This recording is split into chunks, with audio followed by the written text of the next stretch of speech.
Democrats threaten to shut down the government if the House GOP doesn't rein in the power of Elon Musk and Doge. The party of empathy seems to not be so empathetic towards the taxpayer. Elon Musk claims that a massive cyber attack on X seems to be from a hacking group with major resources, like an entire country.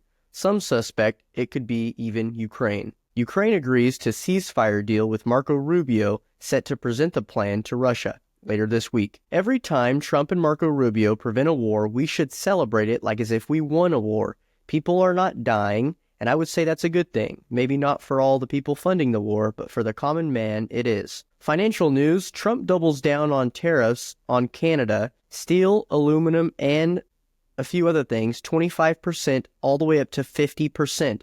Slamming Ontario's electricity tariffs on 3 U.S. states. Late car payments rise to the highest level in over 30 years. Mortgage rates fall again with largest weekly decline since mid-September. If you are looking to get into investing, boy, you picked a great time. Sell everything. Buy Bitcoin and buy Tesla. Tell your wife no vacations, no new car, no home decor. It's time to escape the matrix. She wakes up, you guys, are relaxing every morning before work, and, she says, you never buy me flowers, and she's crying and getting emotional. You say, well, there's no time to buy flowers, you should buy the dip. And that's just it. She's going to have to get over it, right? Local news, rapper Lil Wayne is set to perform at Dignity Health Arena in May. Officials with Dignity Health Arena, formerly known as the Mechanics Bank Arena, said the concert is scheduled for Saturday, May 10th at 8 p.m.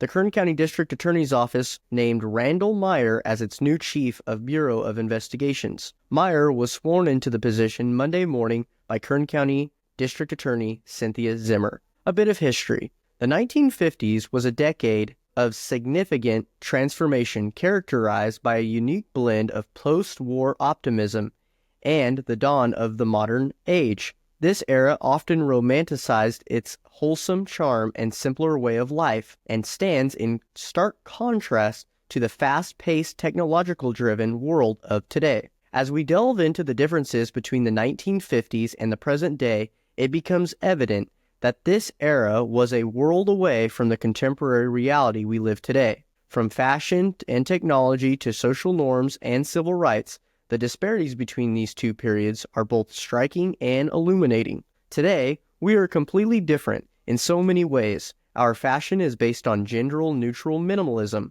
In the 1950s, they valued elegance. Gender roles were deeply entrenched in traditional norms, distinct expectations for men and women within society. Whereas today, the contemporary era celebrates diversity, inclusivity, and the recognition of individual agency. Television programming during the 1950s epitomized the portrayal of American life, featuring an array of family-oriented shows that resonated with audiences nationwide. In contrast, today, entertainment has a more inclusive and participatory landscape, amplifying diverse voices and narratives that resonate with global audiences. In the 1950s, family was embellic of a paradigm centered around traditional values, family cohesion, and the idealization concept of the nuclear family. The post-war era ushered in an unprecedented era of economic prosperity and social stability, fostering a collective ethos that extolled the virtues of domestic community and generational value. Interesting contrast between then and now.